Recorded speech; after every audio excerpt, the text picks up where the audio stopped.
Chapter 9, Bo. Do you know why you're here? Smiles the lady. We sit on the beds in our room. There is brown-gray furniture, yellow-brown curtains, and our two beds joined together. We sit on the yellow-brown blanket that has blue letters. County Hospital, Naomi read. Esther and Naomi look down at their crossed legs. I am bathed and smell of shampoo. The blanket is very soft on my fingertips. Some of us are worried about how you are doing at home, says the nice lady. Everyone wants to make sure you're safe. Esther and Naomi stiffen in alarm. We want to go to our sisters, Esther says quietly. I understand that.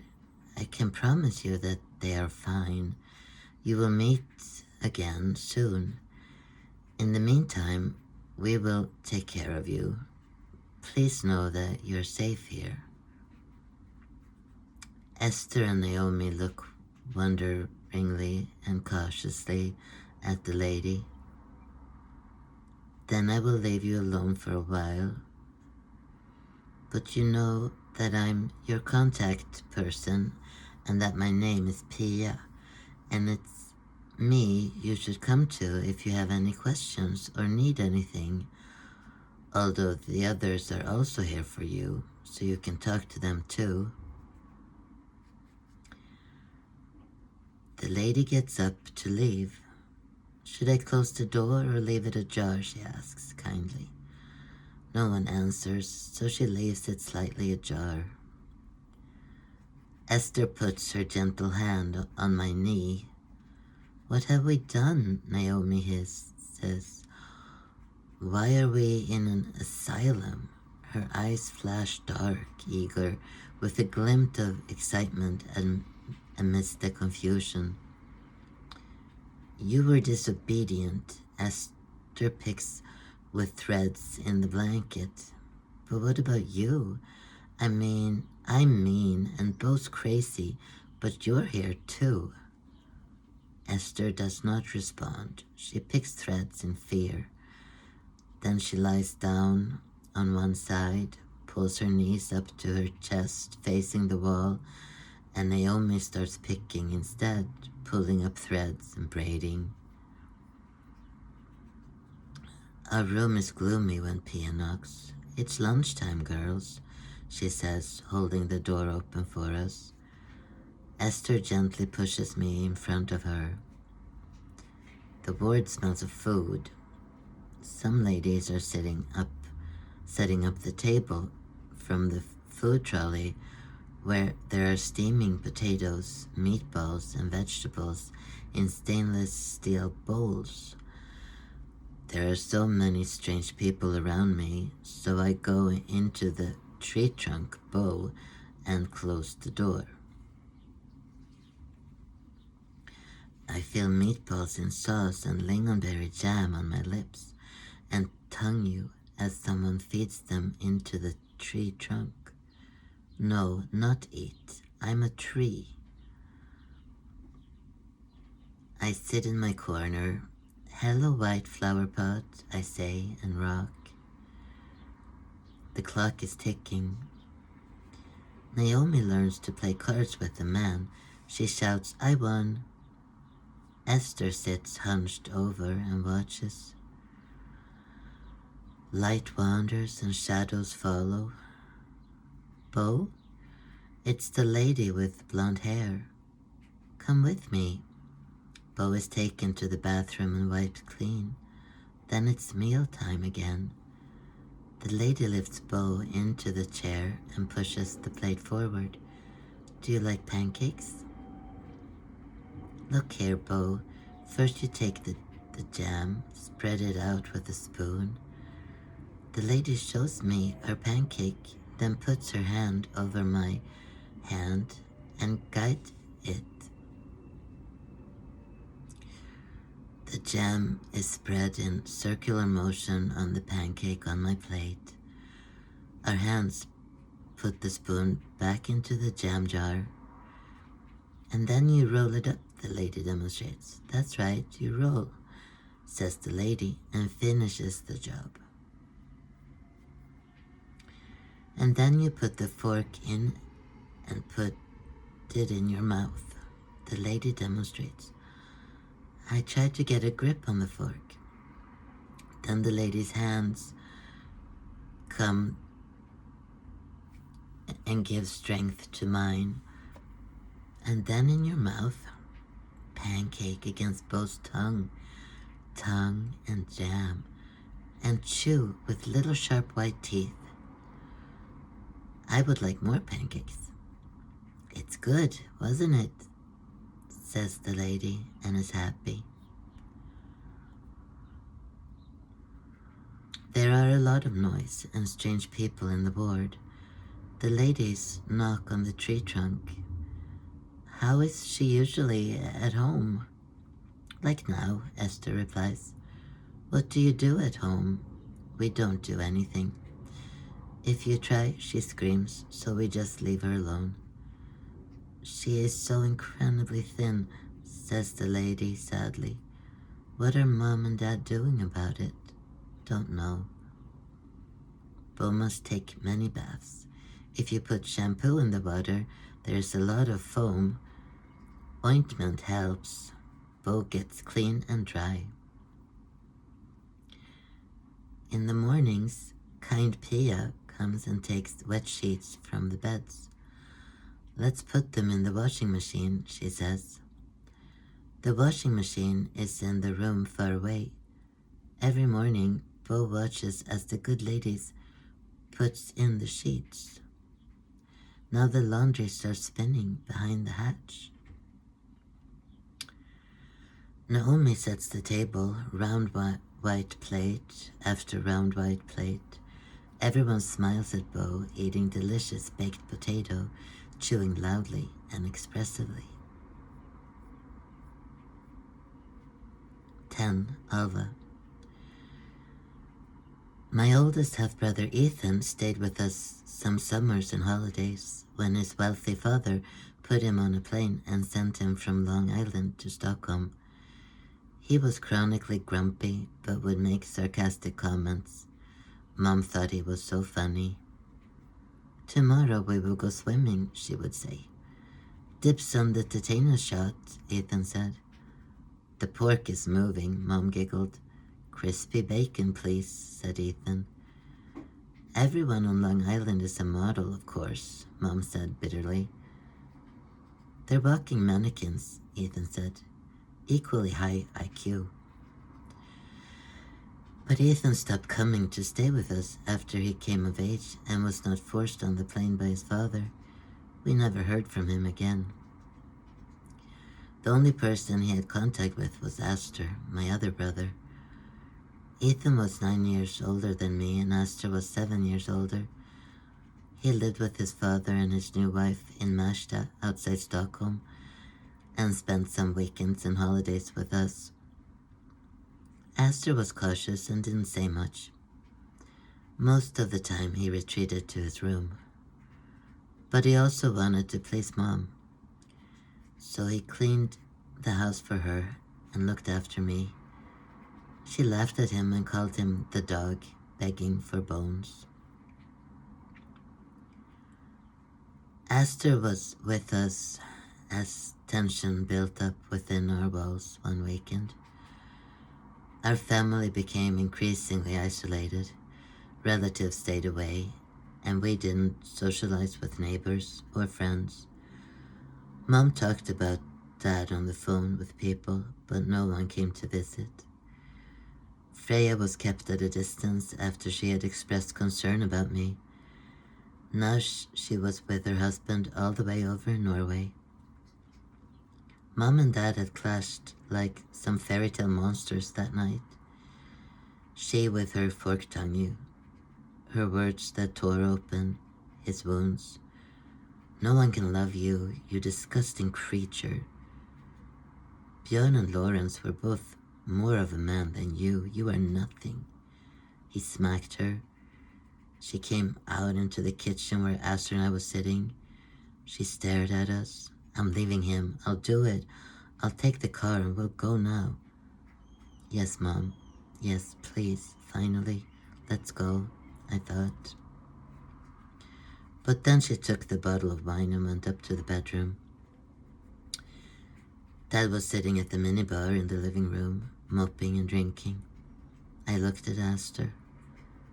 My eyes followed him as he approached my father. How are you, Arthur? Astor asked gently. Dad looked at us. Can we do anything? Just Alva, Dad said.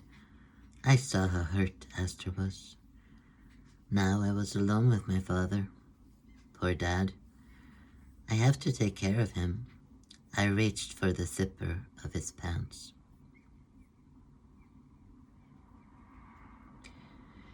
Then we moved again. Why not? You could reinvent yourself and pretend to be a different family. This time we landed in a single-story villa in Skokloster, and I inspected the house. There was no sweeping attic, but there was a bathroom mirror with rotating sides. If you pulled the mirrored sides towards your face, a corridor with pillars opened up, and on all sides of the pillars was my face. The pillars got smaller and smaller, but seemed to go on forever. I stood there for a long time in my cool, shiny labyrinth. I attended my new school in the spring semester of the 4th grade. I'd been worried about being bullied and had spent a lot of time hiding in the hall of mirrors. But when the first day of school arrived, I wasn't going to let myself get pushed down. After all, I knew that adults were walking disasters who needed to be protected from themselves, while children were small and vulnerable, whom I also protected. Yes, I was the protector. And I strode into the rows of desks and plopped down on the chair and gave my new classroom a critical review. Please come forward and introduce yourself, the teacher said. I hesitated. Come. I shuffled away. I said nothing but gave my new teacher a deeply disapproving look, Alasilla. Aren't you going to tell me your name? No, not today. Your name is Alva. Say hello to Alva, class. Haha. Here are your books, my teacher said, handing me a small collection of school books. No, thank you, I said. I don't do math. Now I gotta look back. Everyone is to have a math book, my teacher said sorely. We measured each other with our eyes. In music class, the students were practicing a song to be performed on Parents' Day. It was stupid. I was singing another song that I had sung with my previous class, with a fiery look on the music teacher. And in the art class, we were given templates to use. Everyone was given the same template of a fish. What was this devilish intention? I was never going to accept this. Art was freedom, not tinkering with little templates. Did these people not know what real art was?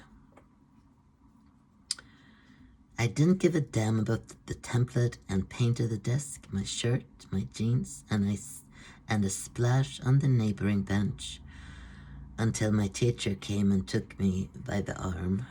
What are you doing? She hissed. There goes the air out of the balloon, I sighed, as Great Aunt Guggen used to say. The changeling I cycled around Skokloster and invented my own games. I was Inspector Gadget, chasing bad guys, and I was an Indian on my metallic horse. I wasn't afraid of anything, and I didn't need anyone. But it was getting lonely in my armor. I saw that the others in my class had a nautical knot as a keychain, which they had made in sewing class the year before. I wanted a knot like that. I was burning with desire. Now we sewed marble bags and played marbles at recess. The others thought I was funny and crazy. That was probably better than being worthless. I was everyone's friend as I biked between houses. I missed nothing and needed nothing. Because no one was my twin, and no matter what else was going on, whether it was the busyness of school days or the pain of home, my other half was always missing. But this I, Fredrika, could make any catastrophe a game. Whenever I had a chance, I wanted whoever I was playing with at the time to dress in identical clothes, and I told strangers that one friend or the other was my twin. The lady at the toy store, the janitor at the school, and the unsuspecting traveler on the bus all heard it. My classmates treated me like a pet. We don't know what's wrong with her. She's just like that, they said, laughing happily. We had fun. When it was winter, we went skating and sold Christmas magazines. In the fall, we did orienteering and dressed in orange raincoats as we stood by the pedestrian crossing to help little kids cross the street. When it was spring, we had athletics and met the neighboring middle school in different sports. We're going to win, we're going to get them, we're going to make mashed potatoes out of them, we chanted. Although I told myself I was never afraid, the cemetery in the bend was still an ordeal. I had to bike past it on my way home to our house. There was the haunting statue and the terrible bushes where the vampires were waiting to grab me. I just couldn't take it, so I turned around in the dark and borrowed my friend's phone at her house.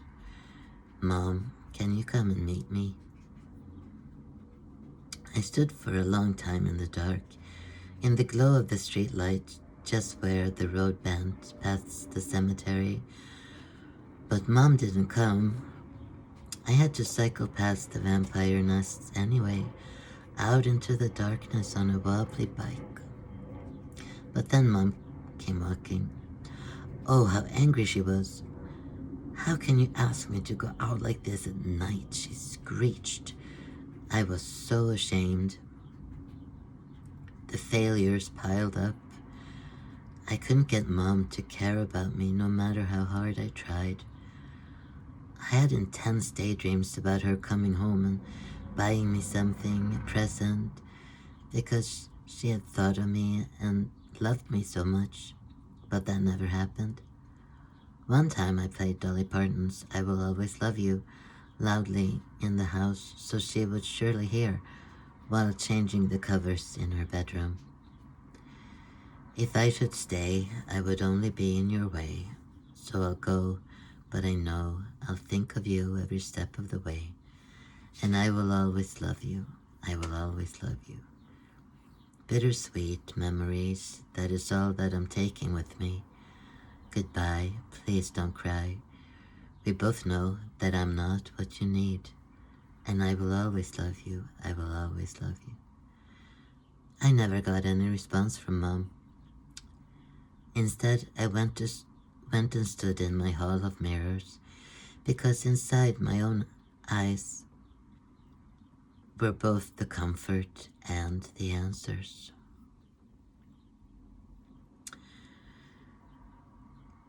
Chapter 9 and 10 comments. The book is a work of fiction. In other words, I've drawn inspiration from my own experience and placed them in slightly different contexts. The ward, for example, is a mix of nursery, after-school care, and child psychiatric ward that I attended at the age of 12 when I already had many different alters in me and was difficult to understand. Yes, everything the sisters have experienced, I have experienced too, though perhaps earlier or later or in a slightly different way. The sisters' lives are a fairy tale, a story, a dream, and they are life. It is quiet and calm in my hall of mirrors. It is quiet and calm deep within the soul. It is calm when you look into your sister's eyes, a sister who knows you inside and out, who is part of you. Being a child who has developed TAD means you are different and odd, which is a difficult thing for a child.